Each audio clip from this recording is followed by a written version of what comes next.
Si muchos de nosotros dieran más valor a la comida, la alegría y las canciones que al oro atesorado, este sería un mundo más feliz.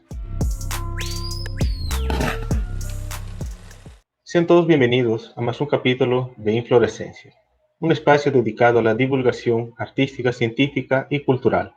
Inflorescencia, una palabra botánica que se refiere a la disposición de las flores sobre un ramo y cuya importancia es predecir el momento exacto y necesario para la floración, atrayendo a los polinizadores y dando continuidad al ciclo de vida en la tierra.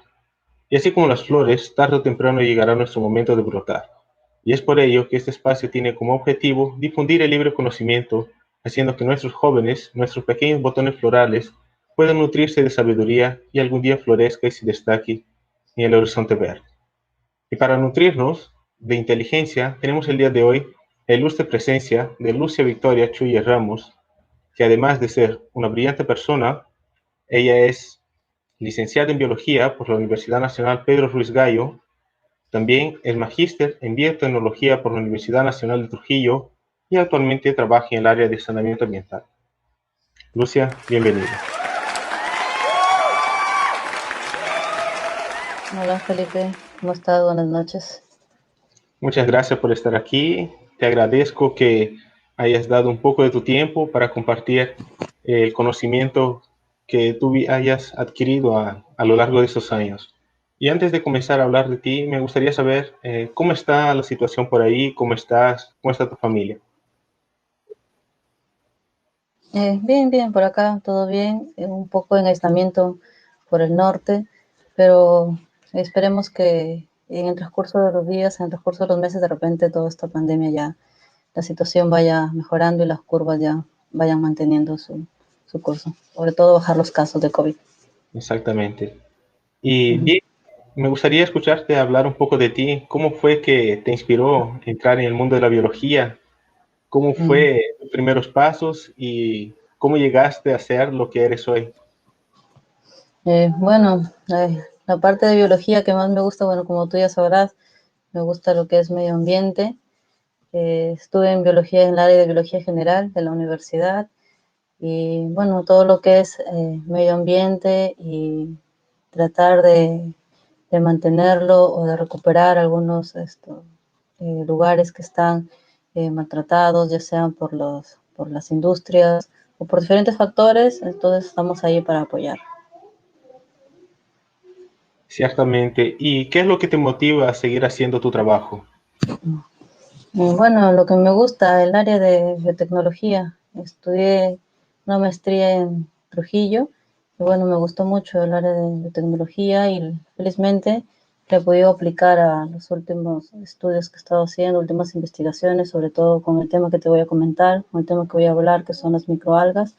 Es un tema muy bonito y que a mí particularmente me gusta mucho. El mundo de las microalgas es muy amplio y muy poco conocido. Ciertamente. Una curiosidad Uh-huh. que te voy a comentar, tal vez tú ya lo sepas porque es de tu estudio, pero yo llevé un curso aquí recientemente y ellos me comentaron que había microalgas en las nubes. ¿Eso es cierto? ¿Del todo? Claro, yo lo he leído también, pero tampoco sabía qué tan cierto era hasta que se lo comenté a uno de mis docentes, de mis profesores, y me dice que sí, que efectivamente. Y bueno, las microalgas se encuentran en todo tipo de ambientes, todo tipo de climas, incluso en los glaciales, y por qué no poder encontrar en las nubes también. En cualquier ambiente se Impre- pueden encontrar. Impresionante. Yo me quedé impactado cuando escuché esta noticia. Y bien, para hablarnos un poco más de microalgas, me gustaría ahora escuchar tu presentación. Bueno, entonces te voy a comentar un poco sobre las microalgas y también sobre metales pesados y por qué son tan importantes o por qué se les consideran los últimos estudios biotecnológicos como o se utilizan para remediar efluentes acuáticos que contienen iones pesados, de metales pesados. Bueno, en primer lugar, hablar sobre la contaminación.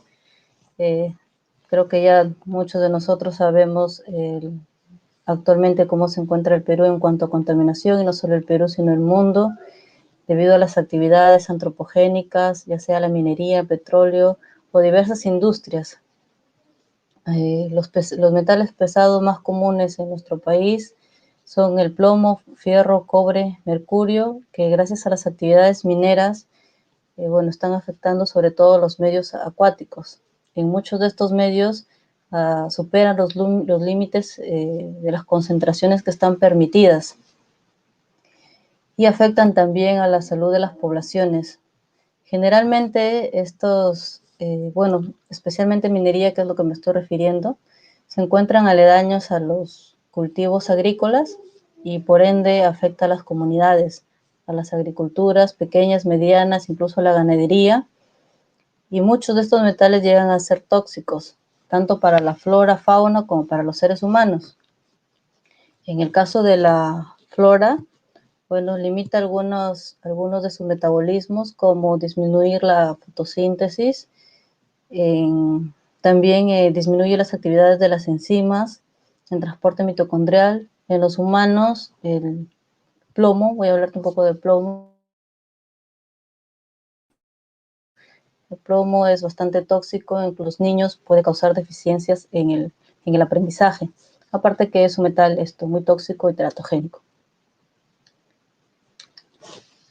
Bueno, como puedes ver acá, te presento algunas imágenes de los relaves de minería afectando sobre todo los ecosistemas acuáticos. Como te comentaba, aledaños a la población y para no ir muy lejos, la última imagen de Cerro Tamboraque se encuentra en Lima, a 93 kilómetros de la ciudad de Lima. Este río desemboca en el río Rímac. Imagínate tanta contaminación que puede tener ese río por la gran cantidad de iones metálicos que presenta. Las poblaciones más afectadas, por supuesto, son Cajamarca, Trujillo también, Minería y el sur del país, como Arequipa. Ahora hablar un poco sobre las microalgas. ¿Qué son o qué hicieron y qué siguen haciendo? ¿Cómo se producen y en qué podemos utilizarlas? ¿Cuáles son sus usos biotecnológicos o cuáles son sus usos actuales? ¿No? Bueno, empecemos. Las microalgas, algo general, son organismos unicelulares, eucariotas fotosintéticos, realizan la fotosíntesis con una eficiencia 4 veces superior a la de las plantas y son productores de la cadena trófica, ¿no? Primeros productores de la cadena trófica. ¿Cómo ingresan los metales pesados o los iones metálicos a las microalgas? Bueno, lo pueden realizar de dos formas: por absorción, que se quedan en sus superficies, los mantienen en sus superficies y de esa manera se realiza una remoción, o mediante bioacumulación, que utilizan estos iones metálicos para su metabolismo, haciéndolos ingresar a su célula, ¿no? Diferentes maneras, diferentes formas de células microalgales podemos encontrar. Por ejemplo, la primera imagen es de Periastrum, en la segunda tenemos a Chlorella, por acá tenemos a Cenedesmus y acá a Clostridium. Como te comentaba, diferentes formas, fusiformes, algunas forman colonias, algunas se encuentran como células individuales, ¿no? Autótrofas, como ya lo había mencionado, crecen en diferentes ambientes, lo que te comentaba al principio de esta pequeña charla. Diferentes ambientes, incluso en algunos glaciales también se encuentran. Su cultivo es fácil porque no necesitan suelos fértiles y no necesitan agua de buena calidad. Como te podrás dar cuenta, crecen en ambientes incluso cuyas concentraciones metálicas son muy altas y que generalmente o normalmente son muy tóxicas para nosotros los humanos, para la flora y para la fauna. ¿Qué hicieron y por qué son importantes? Bueno, fueron los responsables de los grandes cambios del planeta. Cambiaron la atmósfera del planeta transformando el CO2 en oxígeno. También fijaron el oxígeno y provocaron la oxidación en las primeras épocas, los primeros tiempos de la Tierra. Provocaron la oxidación del fierro 2 al fierro 3. Este último es fundamental para la vida. Se eliminaron también el sulfuro, que es un gas tóxico por naturaleza, y lo convirtieron en sulfato, ¿no? Eso es lo que hicieron. ¿Y qué siguen haciendo? Bueno, siguen modificando la composición de la tierra y del aire, transforman grandes cantidades de CO2 en rocas calizas, de esta manera fijan el CO2 atmosférico. modificando el clima del planeta y de la superficie, ¿no?, terrestre. Como lo mencioné, son los productores primarios de la cadena trófica. Son importantes para la alimentación tanto de moluscos, peces, crustáceos, ¿no? Mantienen los sistemas acuáticos en equilibrio. Un poco sobre la biotecnología de microalgas. Bueno, en primer lugar, si tuviéramos un cultivo ya, alguna cepa ya identificada, se puede reactivar esta cepa siguiendo esta secuencia. En primer lugar, si se tiene la cepa, se podría sacar y pasarlo a un cultivo en rotación. Este cultivo de rotación no tiene flujo de CO2. Sabemos que necesitan el CO2 para poder realizar la fotosíntesis y producir oxígeno. Sin embargo, en este primer cultivo no tiene CO2. Es un acondicionamiento, en primer lugar. Bueno, luego se pasan a otros sistemas donde ya hay presencia de CO2, oxígeno y una luz constante, de acuerdo a la especie que se está trabajando. Se van pasando también a botellas o a sistemas de más cantidades, de 5 litros, 10 litros, depende de la finalidad que se le quiera dar a esta alga, a esta microalga, y según los requerimientos también. Pueden ser en cultivos cerrados o en cultivos abiertos. ¿De qué manera se cultivan o de qué manera yo las he trabajado y las he empezado a cultivar? Bueno, esto es un modelo de bioreactor que realicé para cultivar espirulina.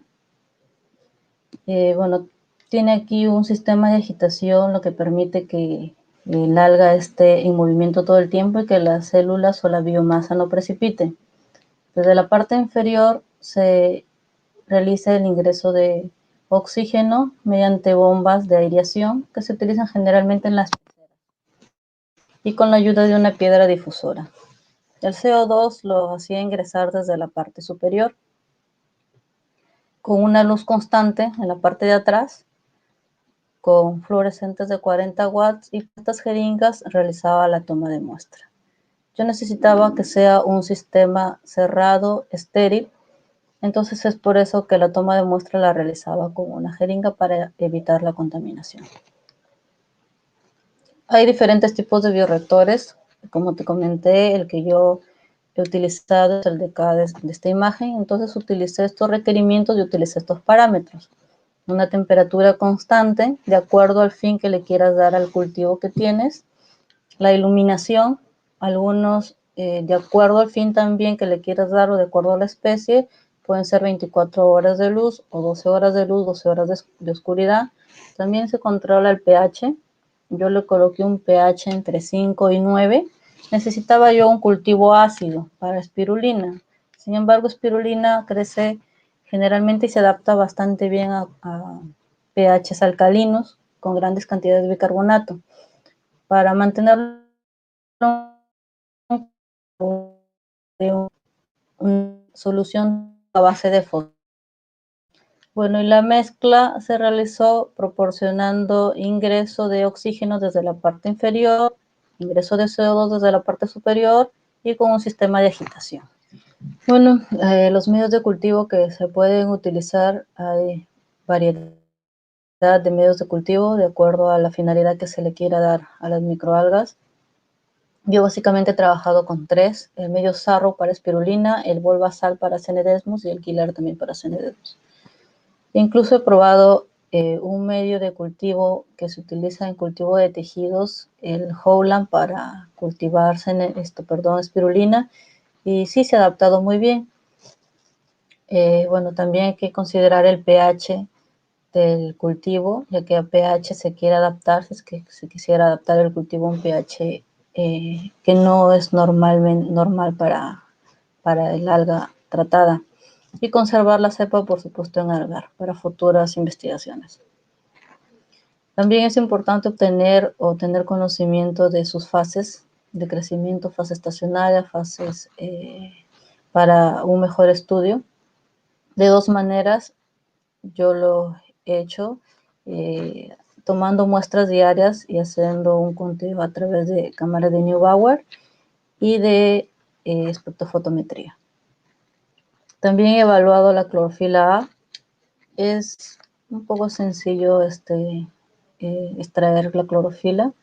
Bueno, las muestras se filtran, se colocan en acetona al 90%, se guardan por 24 horas a 4 grados, se centrifugan y luego se hace la lectura a las distintas absorbancias, se aplican las fórmulas y de esta manera se obtiene la clorofila A. También se utilizan las algas o las microalgas de manera encapsulada o inmovilizadas, de acuerdo al fin que le queramos dar. Yo he utilizado la inmovilización utilizando alginato de sodio. Encapsulado en estas fotos son de mi última investigación con espirulina. Se encuentran células de espirulina encapsuladas en alginato. Bueno, ¿por qué son importantes o por qué se utilizan las microalgas para evaluar la toxicidad?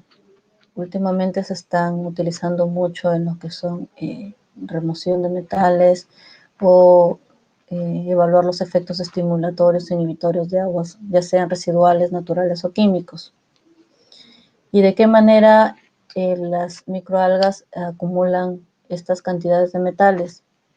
Bueno, estos microorganismos contienen metalotioneínas en sus interiores o en su superficie. Bueno, ¿qué son las metalotioneínas?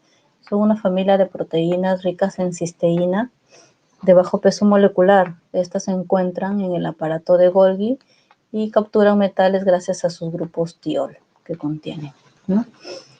Así como algunos iones metálicos pueden ser beneficiosos para el metabolismo de las microalgas, unas especies, para otras pueden causar efectos negativos. Por ejemplo, en Tetraselmis el plomo afectó negativamente a su crecimiento. Para otras, el plomo lo utilizan muy bien en su metabolismo. Cenedesmus, por ejemplo, a bajas concentraciones de plomo de 1, 2 o 3 aumenta su crecimiento. Para otras, reemplazando el plomo por zinc, también aumenta su crecimiento. Entonces, como mencioné anteriormente, para algunas beneficiosas, para algunas efectos negativos. Remoción de metales, involucra una absorción por parte del microorganismo, una absorción pasiva, lenta y reversible en su superficie y seguida de un proceso activo lento y reversible, el cual involucra transporte de cationes a través de la membrana celular al interior del citoplasma. Espirulina, removiendo metales, es muy efectiva. Se utiliza para cromo, para plomo, incluso para plomo podemos ver que se ha logrado un 83% de remoción de plomo utilizando espirulina en estado libre en un tiempo de contacto de 24 horas. Para cromo, convirtió el cromo 6 a cromo 3 a un pH de 1 en un tiempo de contacto de 192 horas. Yo he trabajado espirulina hasta con pH 5, pero no con pH tan bajos. Sería bueno hacer una investigación sobre esto. Me parece muy interesante lograr un pH tan bajo para espirulina, que sobre todo crece en medios alcalinos. También hay muy buenos resultados con algas inmovilizadas. Generalmente para inmovilizar las investigaciones, lo último que he leído es que se utiliza bastante lo que es clorela, cenedesmus, espirulina también, y en alginato. La mayoría de investigaciones, las inmovilizaciones que se han realizado han sido en alginato, con resultados muy positivos, logrando hasta el 92% de remoción en algunos casos, con cenedesmus oblicuos. Y bueno, para terminar, como podrás ver en estas últimas diapositivas que voy a mostrar, hay infinidad de microalgas. Yo solo hasta ahora he trabajado con 3 o 4, pero podemos ver que remueven gran cantidad de metales. Los experimentos, las investigaciones que se han hecho son a distintos pHs. Los porcentajes de remoción que se han logrado han sido bastante buenos y en varios países, bueno, en Europa, la mayoría de investigaciones que te estoy presentando son de Europa. Las más utilizadas, y bueno, como podrás ver, casi siempre la mayoría utiliza clorela. Clorela es muy bueno para remediar casi todos tipos de metales, cadmio, fierro, mercurio, níquel, selenidesmos también es muy eficiente. Y espirulina. Espirulina también es bastante utilizada. Y bueno, como ves, el mundo de las microalgas es bastante amplio, bastantes investigaciones y a seguir investigando y apoyando lo que se pueda. Muchas gracias por tu presentación, fue fantástica, perfecta, diría yo. Para alguien tan leigo en el área, yo lo entendí perfectamente. Y como tú dices, el mundo de las microalgas es muy amplio, ¿cierto?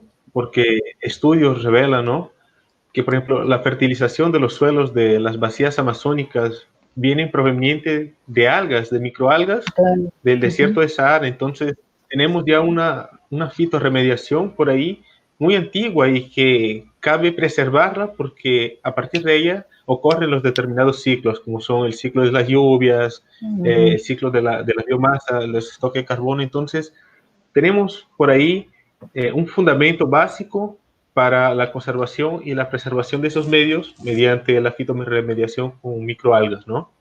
Y Claro, tú lo has dicho bien. por ejemplo, en España para cultivos de arroz utilizan como biofertilizante la espirulina porque fija muy bien el nitrógeno, entonces ya no usan fertilizantes artificiales. Utilizan la biomasa de la espirulina, a veces en estado libre o a veces con ya procesada en cápsulas o en polvo, entonces lo utilizan, es muy buen fertilizante, se evitan de usar químicos. Exacto, ese es desde otro punto de vista, el punto de vista ecológico y de sostenible, ¿no? Y me pareció perfecto, no tendría muchas preguntas al respecto, específicamente del tema, pero sí te quería preguntar cuál es el mayor desafío que encuentras en este trabajo. Bueno, para mí el mayor desafío ha sido adaptar, como comentaba, espirulina, que es la última investigación con la que trabajé, a un pH ácido, porque espirulina crece bastante bien en medios alcalinos con bastante cantidad de bicarbonato.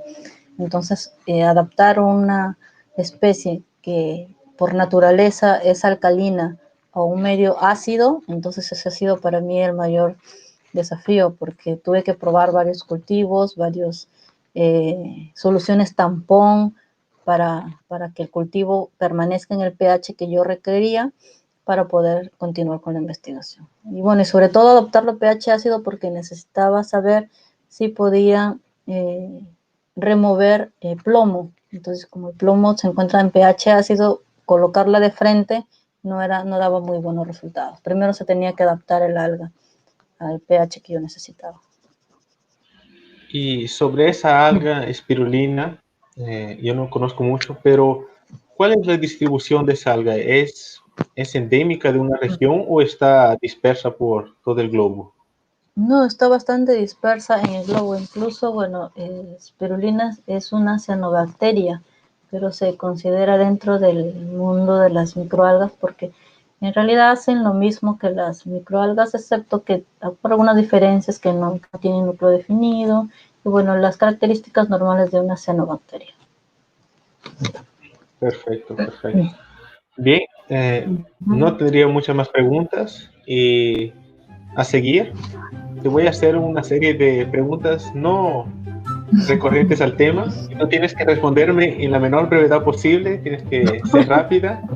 Y Ya si es de estoy. sí o no, si son con dos alternativas, tienes que escoger una. Y si es para completar la frase, tienes que completar. ¿Estás lista? Ya. Sí, sí, estoy lista. Bien.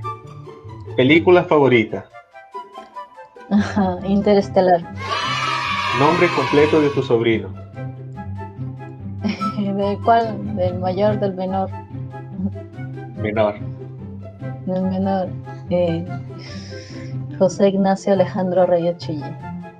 ¿Chiclayo o Trujillo? Trujillo. Hoy por ti, Mañana por mí.